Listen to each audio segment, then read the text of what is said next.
Hey guys, welcome back to another Photoshop tutorial. I'm Andrei from PSD Box, and I'm really excited to show you this new tutorial that I'm just recording now.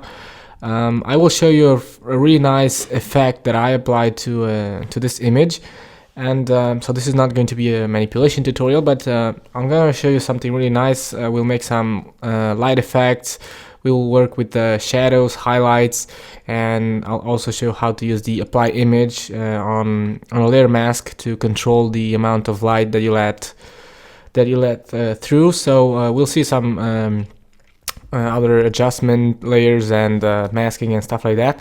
So this is the original image that I've been working with, and let me show the end result. So this is what we will end up with. So again, the original image and the final result. So I hope you like this tutorial as much as I enjoyed making it. I think it's a really nice result, so let's see how you can do this.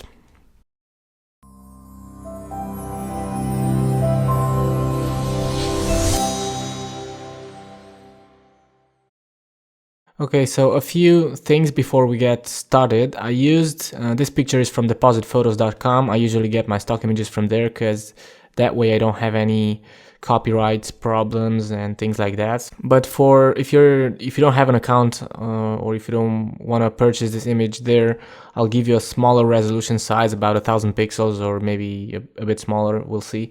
So you can work with. But on DeviantArt and Stock Exchange and websites like that, you can find a lot of free stock images which you can use to try this effect. You can find images of forests and stuff like that, even if you don't have the model in it, so you can use them. For premium users, you'll find the download link on my website. I'll put a link on this video which will take you there, and you'll be able to download a PSD file, this original PSD file, and the video along with this stock image. So let's get started. What I'll do is get the original image, which was this, and copy it to a new canvas. So Control C, Control and Control V to paste my image here. So this is a starting image. I'll make it a bit smaller for the tutorial, about 2000 pixels. The size doesn't really matter because the effect is the same. So well, actually let's leave it how it was, because I have the values here, so maybe that will affect a bit depending on the canvas size. So I'll leave the original canvas size there. So I'll delete the background, and well, let's start working on this. I liked this image, but what I really don't like was the contrast. So you see we have some really dark shadows here. We have this really overexposed sky, and the contrast here between, let me make the brush a bit smaller, the contrast between her this area here on under her chin and the face was really strong. Usually what I do to fix that is convert the layer into a smart object. So right click on it and select convert into smart object, and go to image, adjustments, and choose shadows, highlights. Now I have the values for this particular image, but if you want to apply the same values for another image, they will not work, most likely. So what I will do is explain how this works. We have like 3 sub menus here. We have the shadows, the highlights, and the adjustments. And what you do here, for example, with the shadows, what I want to do here is add more light in these shadows. So what you do is take the amount and slide this to the right, and you can start to see how the shadows light up a bit. Okay, see that? But that's not really realistic. So what you do is you have also the tonal width, which allows you to change a bit. Well, the tonal width, that's what the name says. And with the radius, you can control also the amount of effect that you get. So we have like a fine tunings here. So you can decrease the amount and increase the tonal width, and with the radius you can make this effect softer or sharper depending on what you like. When I made a tutorial for Photoshop Creative, I used this to create HDR effects, so it's really a nice adjustment. And with the highlights, you do the same. You can see the sky, it's overexposed, and also we have a lot of highlights on her face and on her skin. So what you do is the opposite here. If you slide this to the right, what you do is remove highlights from the image. And you do the same with the tonal width and with the radius. So you can really change the way this image looks. So let me disable this for a second so you can see how, you can see it's a really big change. And to me, this looks better. So let me reset this. If you press and hold the Alt key, you can see the cancel button turns into a reset, and you can reset this to the default values. And let me add the values that I have here. So for the shadow, I have a radius of 55 pixels, and the tonal width I set it to 32, and the amount I set it to 21, so I added more light on the shadows there. See that? For the highlights, what I did is I set the radius to 33, the tonal width to 44, that's okay, and the amount to 8. So I took a bit of light from the highlights. Then with the color correction, what you do is add or reduce saturation a bit, okay? So I set this to -48 because I wanted to desaturate the image a bit. And the midtone contrast, what I did here in this case, I set it to 22, to -22, sorry. So I wanted to reduce contrast, okay? Original, and what I did with the shadows and highlights. By the way, if you don't see this, make sure you activate this show more options, okay? Otherwise, you will only see these two sliders. So let's click OK, and this adjustment is now a smart adjustment, a smart filter, which I can disable and enable whenever I want. So that's my base image. The next thing that I did is I added curves. I started to make color adjustments, and I used curves for that. So I added a curves adjustment layer. There's no need to create a clipping mask because we only have this original layer under it, which I'll name right now original. So here into the curves, I went into each channel separately. Again, I'll give you the values for each one, but they will most likely not work for other images. So if you want to try it on this one, they should work. So what you do here in the curves, we have, usually you have this set to RGB, but so if you change this, you can change the contrast of the image. But you can also change the color. You can make color changes with this if you go into each channel. So we have the red, green, and blue because we are in the RGB space. So let's set this to blue. And for the blue, what I did is I wanted to add more blue on the shadows and some yellow on the highlights. So I made a sort of a split tone effect. By the way, what you see here is the histogram. You can see that blue graphic there. That's the histogram. Here on the left side, for people that don't know it, we have the shadows, and here we have the highlights. Also, you can see this bar here goes from dark to white, and here as well from black to white. So you can adjust with this, you can see you can adjust the black point. So what I did here is I set this a bit higher up, and you can see that since we are in the shadows, if you slide this point up, you add more blue on the shadows. See that? So I set this to -40 to 45, sorry. So I set this one to 0 and this one to 45, and the top one, which is the highlights, I set the output to 210, and that way you can see how you get this yellow highlight. So you can see the line passes through the middle point here. So I have yellow highlights and blue shadows.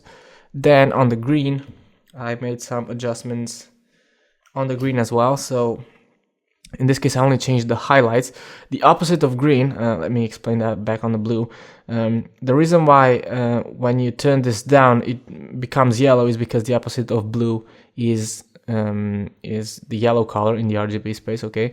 So in our case here for the greens, the opposite of green is magenta. So if I slide this down, the image becomes red because we add more magenta. So what I did here on the top point, I set the output to 247. So I added a bit of magenta on the highlights. And on the red channel, I only used the shadows point here, and I changed the input to 9. Okay, so what I did is I added cyan because the opposite of red is cyan. So if you slide this to the left, the image becomes a bit more green. Actually, it's cyan, but okay. And if you slide it up, you add more red. So I already have a tutorial about opposite colors, and you'll see a thumbnail here appearing, and if you click it, it will take you to that tutorial where I explained this. So it's basically the same explanation that I just made here. So you can see the adjustment that we made with the curves.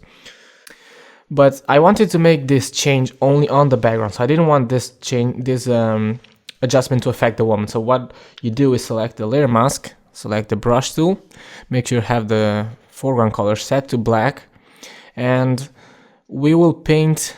I'm using Photoshop CS6, so if you double click on the layer mask on CS6, you get this window which allows you to change the density. I'll show you how you can use this. If you don't have this, you'll have to use a different color, not the black one. Okay, well, I'll explain that after I mask the woman. So I select the layer mask, set the foreground color to black, use a brush of about 40% hardness, more or less. I want to make sure that I don't have the pen pressure on because I'm using the pen and the tablet, and you start to mask this. What I will do actually is use a bigger brush and then take care of the edges. So I'll make a rough masking here. The quick mask mode would be nice because that way I could see what I'm doing. I don't even know how to activate it because I never use it. So actually what I'll do is deactivate it. I never use the quick mask mode, but well, because right now I can't really see where I'm painting and where I'm not painting. So what I could do is change the blend mode of this, let's see, to multiply.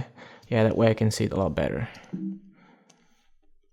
So if you want to see the layer mask on the canvas, what you can do is press and hold the Alt key and click on the layer mask, and that way you turn the entire layer mask visible here on the canvas, and you do the same to deactivate it. And now remember that I changed the blend mode to multiply just because I want to see the mask here a bit better. So what I will do now is decrease the hardness a bit, and maybe the brush size, let's leave it how it was, and switch the color back to white now because I want to show the effect here on the edges. Okay, so I just want to mask the woman but keep the background how it was. You can set the hardness to 0 because that way you'll have a better transition. Okay, so make sure we take care of all the edges here.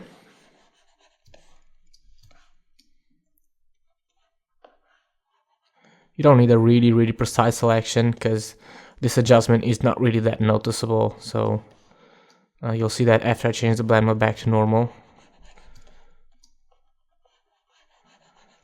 Unless you make a really big change, that way then you would have to take care of all the edges, but right now with this soft brush we have enough.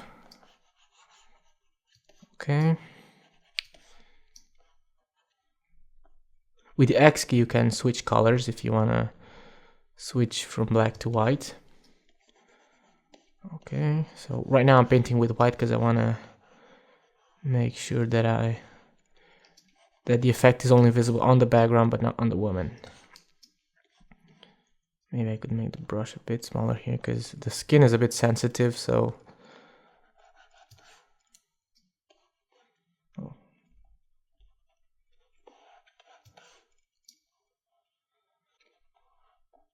okay, so that's my rough masking here. Well, we still have the bottom part.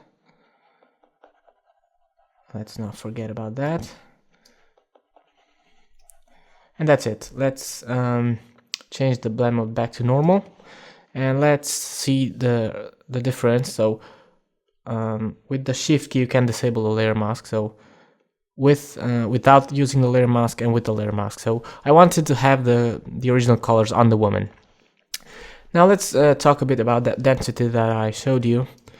So I don't want the effect that I created with the curves to be visible on the woman, but that's why I created the layer mask. But if I double click on the layer mask, you can get this window which allows you to set the density of the mask, and I want just a little bit of effect. So what I could do is use a a color different than black, use a gray color, for example, and let some of the effect visible through that layer mask. But I knew I had this density on Photoshop CS6, so I used the black color because I knew I could adjust this density. And this density is just like using the opacity for the layer mask. If I decrease this value, you can see how the layer mask becomes gray. Okay, so if I set this to 100%, it turns black, which means none of that effect is visible through this black. Okay, so if I set it to 50%, it becomes semi-transparent, and if I set it back to 0, you can see the layer mask becomes white, and the effect is visible at 100%. So I'll leave it at about 80 because I just want a bit of that yellow to be visible on the skin. Okay, if you don't have the density, what you can do is, once you have the layer mask painted with black, what you can do is select the color picker, and if you put the mouse here, by the way, make sure you're here on the H. Okay, so you have this view, and if you click and move this up and down, you can see from these 3 values here, the only thing that changes is this one. This is the amount of light that you have. And since I had this back to, I set it down to 80%, what you have to do here to get the same amount of black, so to say, is set this to 20%. Okay, and you'll get exactly the same kind of black that I had there. So if you decrease this to 70%, you use 30% here. If you set this to 20%, you have this one to 80%. Okay, or you can use you can make it by eye and then decrease maybe I don't know, that's how I did it. So I have Photoshop CS6 and I use a density, but if you have another method, you can do it that way. We will use this layer mask, by the way, on another adjustment that we will add later on. The next adjustment that I added is selective colors. So go down here and choose selective colors. And what you do with the selective colors is change each color independently. And for the reds, for example, which is this one here, if I use these sliders, I can change the amount of cyan, blue, red, magentas, and yellows. And again, you have to know the opposite colors of each color here. So for the reds, I could make this rose here, whatever this flower is, I can change the color of it. So I select reds, and if I want to add more cyan, I increase the amount of cyan, and you can see it becomes darker. And I could increase the amount of green by sliding this to the left. Okay, but you can see it also affects the hair because part of the reds also include the oranges and those tones. So the opposite of magenta is green, so you can see how this starts to become green. And if you want to add yellow, you set positive values here on the yellows, and if you want blue color, you take away yellow. So that's basically how the opposite colors work. But for this adjustment, the settings that I have are, let's see, for the reds I have minus 22, plus 28, minus 28, sorry, minus 28. For the yellows I have 6, and for the black here, which is it's the luminosity of the reds. Okay, this controls the luminosity of this reds color. I set this to minus 27. Okay, so that way it becomes a bit brighter. Now let's go down to the yellows, and for the yellows I have the following values. I have minus 69, plus 45, and 59, and then I have 27 for the blacks. And you can see this part now became yellow, okay, because these are parts of this are not really green, but they have a slight tone of yellow, and when you select the yellows, these are the parts of the image that get affected by that. So you can see how this turns into yellow, while these other parts remain green, okay, that vegetation there. And then for the greens, which are all these parts here, let's go back to 100%. For the greens I have the following values. I have 30, minus 15, minus 24, and 27. Okay, And then I selected the blacks. These are the three tones: whites, neutrals, and blacks. In this case, I only changed the blacks. So the blacks are the shadows, these parts here. And I have the following values for the blacks. I have 3. You have to make really small changes here because they're really visible. 2 and 2, and then we have 0. Okay, so let's see the change that we made with this selective color before and after. So you really start to make that look, because I knew I want to add a glow of light here, and I want to have this part green, yellow, sorry. So it's sort of like they look like they're hit by the light there. Okay, so this is the change that I made, and then I duplicated this with Control Command J. You can see the effect is really strong. So I decreased the opacity of this to about 60 or 70%. Let's leave it on 60. Okay.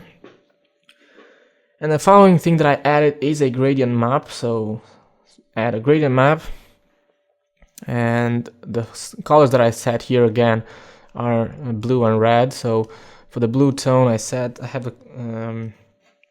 the color code, which is 0F4F78. So I have this blue. And for the highlights, remember that again, I have a tutorial about this.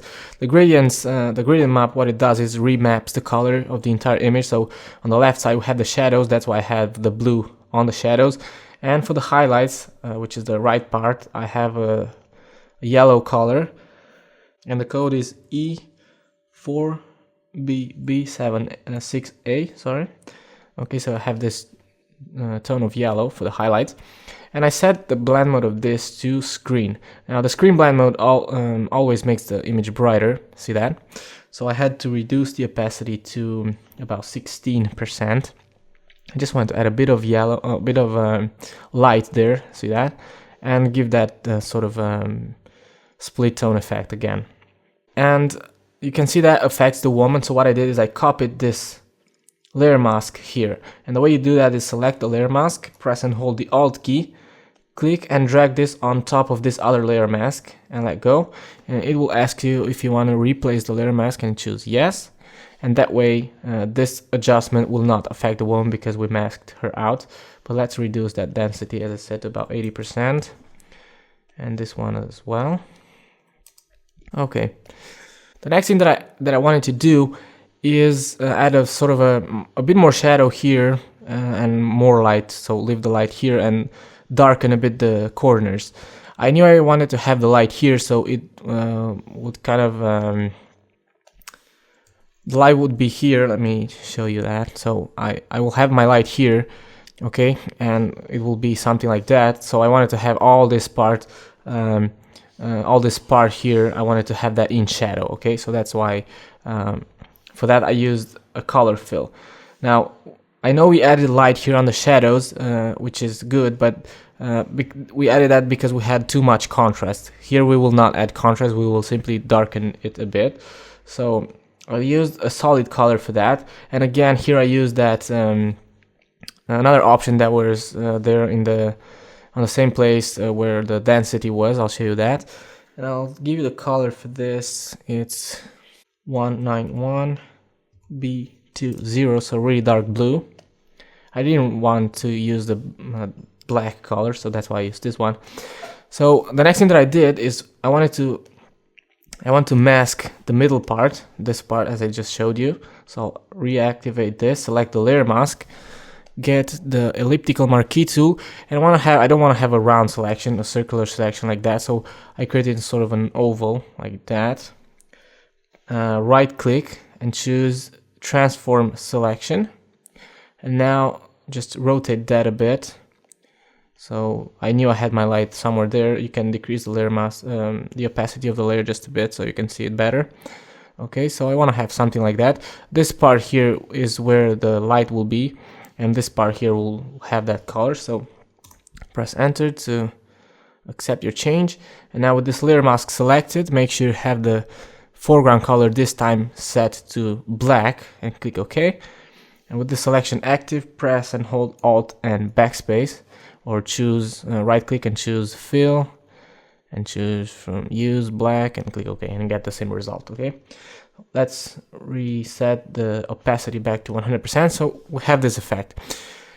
Of course, we need to soften this, and in Photoshop CS6 you can do this non-destructively, but if you don't have CS6 and if you double click here, you get this window, and we will use the feather. If you don't have this, you can you select the layer mask, go to filter, blur, Gaussian blur, and apply the amount of blur that you want.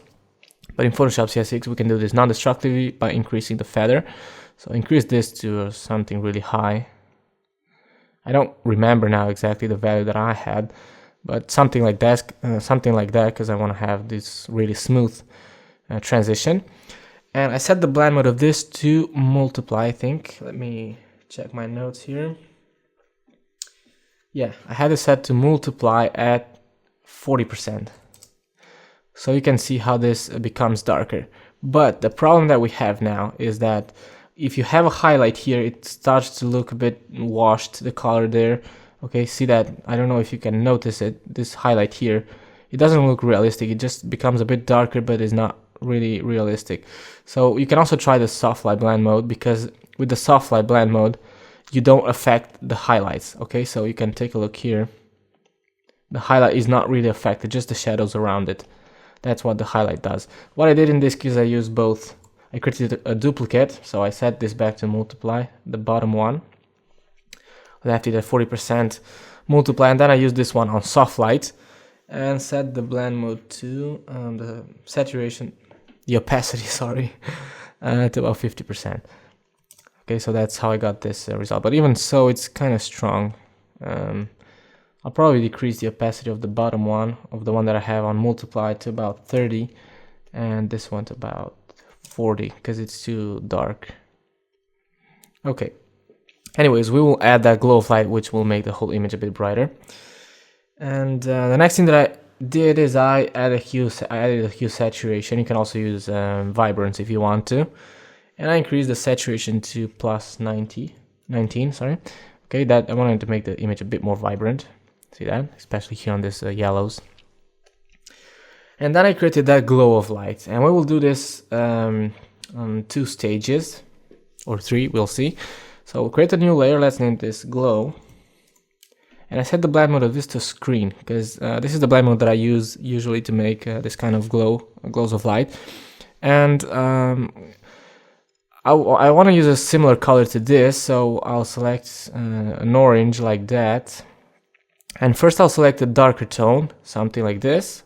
We'll see if that works. You can make a test. Select the brush tool, make sure you have a really hardness set to 0, and increase your brush size. Well, depends on the canvas size that you have, and click once and you see the result that you get. So that was nice, but you can decide you don't have to make it too saturated, too oversaturated. So I'll use something like this, a bit higher, so something a bit brighter, and make the brush just a touch bigger, and click again once, and that's my glow of light there. And then decrease the brush size quite a bit, something like that, and change the color again. Select something a bit more close to the yellow, and something a lot brighter, because we need to make the center of the light. Okay, so choose a brighter tone and make the brush smaller, and click again, and you can see that. And you can even make one more if you want to, with something really close to the white. Decrease the brush a few clicks if that's too bright. Let's make it just a touch. Okay, so see that? See the effect? But the problem that I have now is that the face have too much light on it. You could leave it like that if you want to, but what I did is I created a layer mask. I selected it and went to image and choose apply image. And what you do with the apply image is get this whole image. Well, if you choose merged, you get the whole image, and you can apply a blend mode, or you can also select each channel independently, and you can apply that image, and you can see how that image is applied now on that layer mask there. So the settings that I have here is I had this on RGB, but I changed the blend mode of here. I set this to darkened. But what I did next is I activated the mask, because I wanted part of the image to act as a mask. So what I did is I activated this and set the layer, leave this unmerged, okay? But I wanted to change the channel. I set this to, I think I set the blue, let me check that. Yeah, I set this to blue. And you can see, you take a look at the image, how it changes. If I check the invert, okay? So this, if you check the invert, what it does, you can see, especially here, let me see if I can zoom in. These parts here, which are darker, are not, that glow of light is not affecting those parts. So also check the face here. Okay, so I just want that effect on parts of the image, but not on all of them. And of course, this depends on your image, but you can take a look at each of them and test it and see how it works until you get the hang of how this masking stuff works. And I think that way is a bit more realistic than just having that blur there. Let me disable the layer mask. So this was without the layer mask and with the layer mask. We have the light there, we have the effect, but we don't affect the face too much, so that way we'll have it a bit more clean. Let me show the layer mask how it is. So this is what we did with the apply image. Okay, this was the result. It applied that image on this layer mask.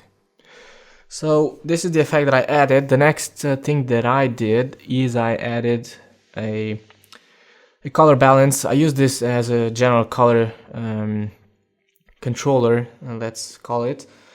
Let me see if I can find, yeah, the values here. So for the midtones, I set this to -8, and the second slider to -15, and the last one to 11. So here you can see a lot better what I was talking about, the opposite colors. The opposite of cyan is red, so if I set this to -8, what I do is add more cyan because it moves to the left. The opposite of magenta is green, so I set this to -15. I took away green and added magenta, and here on the yellows I added more yellows because I have positive values. And for the highlights, I set this to -2, so I added a bit more cyan on the highlights, +9, which adds a bit more green on the highlights, and -11, which adds more yellow on these highlights. It's a bit too much for my taste because I can see how that changes there. I don't know if the midtones were affected by that. Let's check that out. Well, actually, let me disable.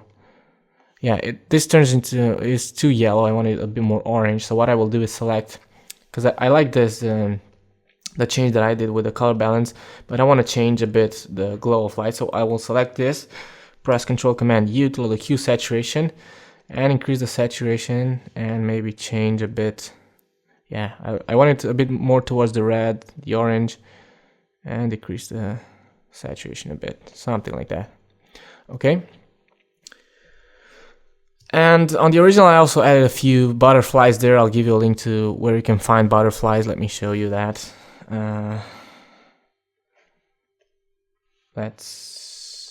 Okay, this one. So you can see all of this butterflies which I added there, just to give it a bit something there to make it a bit more fantasy looking. I'll give you the links to those butterflies if you want to add them or not. That's your choice. So that's the final effect. I hope you like it. Let me show you again what we've done. Let me disable also the smart filters on this. So this was the starting image, and this is what we ended up with. It's a bit too dark here on the shadows, so I would probably decrease a bit this, or you can add a top. Well, it's too dark because I disabled this. I'm stupid. Yeah, because of that. So we started from this. Okay, and we ended up with this. I think it's a pretty nice result. So that's all for now. I don't want to make it too long. Thanks for watching my tutorials. I hope you liked it, and we'll see you next time.